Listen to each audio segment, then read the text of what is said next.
তোমরা ইতিমধ্যেই জেনেছো যে আবারও শুরু হতে চলেছে পাশ ফেল প্রথা।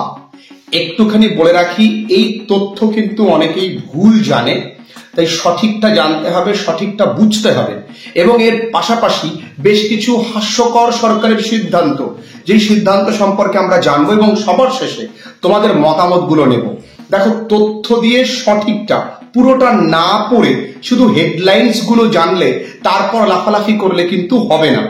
বিষয়টা হচ্ছে, কেন্দ্রীয় সরকার বা কেন্দ্রীয় শিক্ষা মন্ত্রণালয় থেকে জানিয়ে দেওয়া হয়েছে যে প্রাথমিক শিক্ষার পরবর্তীতে, প্রাথমিক শিক্ষা মানে ক্লাস 4 পর্যন্ত, তারপর থেকে যে 5 থেকে 8 পর্যন্ত পাশ ফেল প্রথা এতদিন বন্ধ ছিল। অর্থাৎ শিশুদের যাতে স্কুলমুখী করা যায়, পাশ ফেলের ভয়তে যেন শিশুরা স্কুলে যাওয়াটা বন্ধ না করে দেয়, সেই উদ্যোগে কিন্তু পাশ ফেল প্রথাটা তুলে দেওয়া হয়েছিল।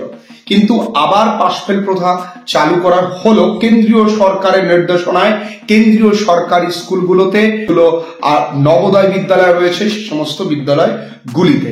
তার পাশাপাশি আরো তোমাদেরকে বলে রাখি, তবে কি রাজ্য সরকারও এই সিদ্ধান্তে বহাল থাকবে? মানে রাজ্য সরকার কি কেন্দ্রীয় সরকারের মতনই এই নির্দেশিকা মেনে চলবেন? এ নিয়ে অনেকে বলতে পারে যে শুধুমাত্র কেন্দ্রীয় বিদ্যালয়গুলোতে, কিন্তু নয়। গতকালকে প্রেস মিট করে আমাদের যে শিক্ষামন্ত্রী আছে মাননীয় ব্রাত্য বসু, তিনি জানিয়েছেন যে রাজ্য সরকারও এই সিদ্ধান্তে বহাল। এবং তিনি আরো জানিয়েছে রাজ্য সরকারের তরফ থেকে তিনি বলেছেন মাননীয় মুখ্যমন্ত্রী কিন্তু ইতিমধ্যেই বিষয় নাকি অনেক আগেই সরব ছিলেন।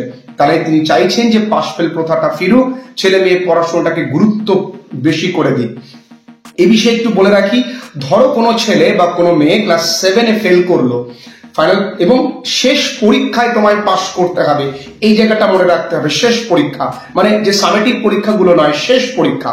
এবার প্রশ্ন, শেষ পরীক্ষার রেজাল্টটা তো total first summative, second summative, third summative টোটালটা করে করা হয়। তাহলে টোটালটা করে কি শেষ পরীক্ষার রেজাল্ট আউট হবে?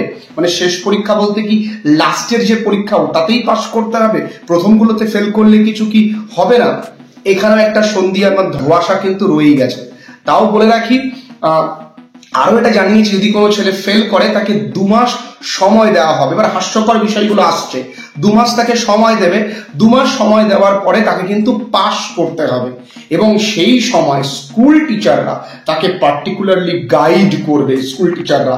এবং আরো একটা কি, তাদের গার্ডিয়ানসদেরকেও গাইড করবে স্কুল টিচাররা। এটা নির্দেশিকায় বলা। নির্দেশিকায় অনেক কিছু বলা থাকে যেটা বাস্তবায়িত কখনো হয় না। স্কুলগুলো শিক্ষকের অভাবে ভুগছে, এমএফএস কমপ্লিটটুকু ঠিকঠাক করেন না, তারপরে আবার 2 মাস সময় দেবে, এই ঝামেলা নেবে। তারপর আবার 2 মাস সময় দেওয়ার পাশাপাশি আবার এটাও বলবে যে তুমি কিভাবে পড়বে। ভালো ছেলে মেয়েদের কিনা লাফালাফি করতে তারা ব্যস্ত, পেছনের সারির ছেলে মেয়েদের প্রবলেম তারা শুনবার মতন আছে কি? নেই। যাই হোক, এই হাস্যকর কিছু তথ্যাদি বিষয়টা আমাদের রাজ্যেও কিন্তু বহাল। অর্থাৎ 5ম শ্রেণী থেকে 8ম শ্রেণী পর্যন্ত প্রত্যেকেরই কিন্তু পাশ ফেল প্রথা চালু হয়ে গেল। আগামী দিনে সমস্ত ক্লাসেই কিন্তু এটা স্ট্রিক্ট হবে, কারণ পড়াশোনার গুরুত্ব অনেকাংশেই কমে এসছে। এই বিষয়টা বুঝতে হবে। তোমাদের জন্য বলে রাখি যে ক্লাস 9, 10, 11, 12 আমাদের অনলাইন ক্লাসে ভর্তি চলছে। বহু ছেলেমেয়েরা ক্লাসেস করছে। এবার একটু ব্যাক টু নর্মাল ট্র্যাক ফিরে আসো, দেখবে রেজাল্ট ভালো হতে বাধ্য। লড়াইটা নীরবে করো, রেজাল্ট আউট হবে, প্রত্যেকেই জানতে পারবে যে তুমি কি ছিলে আর কি হলে। ভালো থেকো। আজকের ভিডিওটা ভালো লাগলে প্রত্যেকের মধ্যে অবশ্যই শেয়ার করে দিও।